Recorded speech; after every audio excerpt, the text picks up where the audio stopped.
What's up guys, my name is ESO and in today's video I'll be showing you how to obtain the hidden ritual mask and the ritual bindings. These two items make up the ritual costume, which you can of course wear over your armor. Now this is one of the more scary costumes in the game since it actually was a real human skull on the mask and the deer antlers give the whole costume a demonic appearance. The bindings have been sewn together and decorated with fragments of bone and sticks. In fact, on the back of the costume, the spinal cord of an enemy has been featured. Very creepy. I'll tell you more about the story of this costume after I show you the location. So to first acquire the costume bindings, you must go northeast from Vault 76, here on the map to the Wilson Brothers Auto Repair.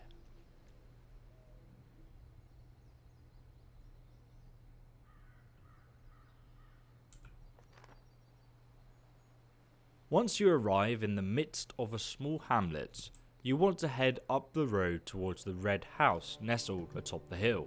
It always made me shiver even more when you find this kind of stuff in the basement of what looks to be a rather lovely area. Little did you know that your neighbour has been harvesting bones for his satanic rituals. And if you think that's dark, wait until you hear the backstory about this outfit. Enter the house through the front door and it's actually rather easy to miss the basement door beneath the stairs, unless you go around the corner here.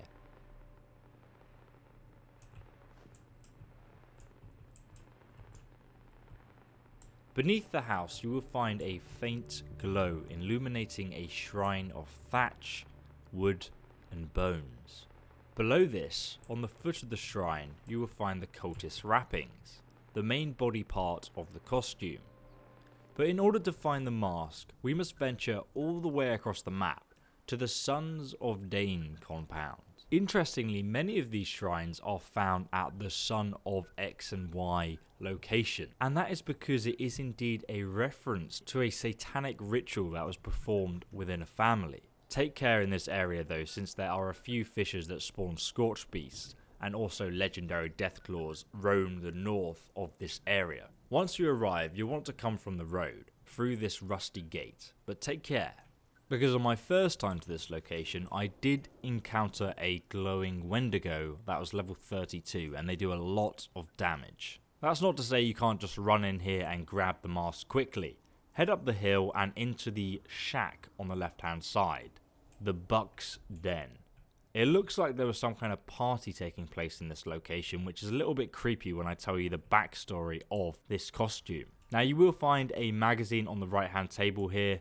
It's not here because I've already picked it up.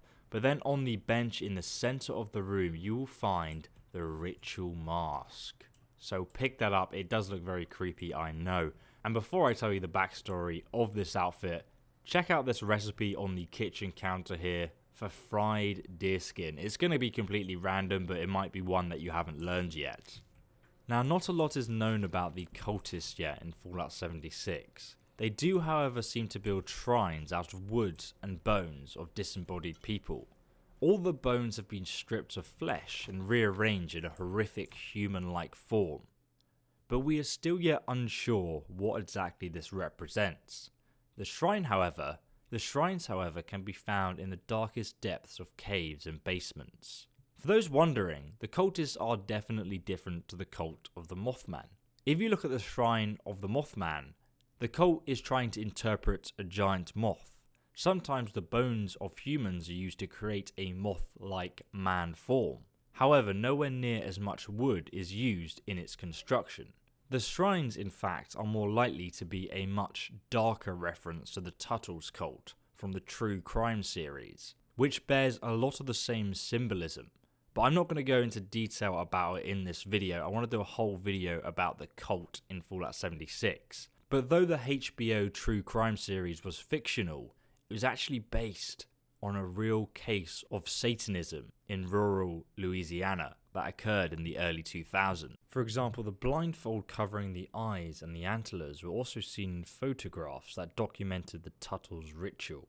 During the ritual, the virgin woman would be blindfolded and the antlers would symbolize a crown to mark her transcendence to a higher state of being.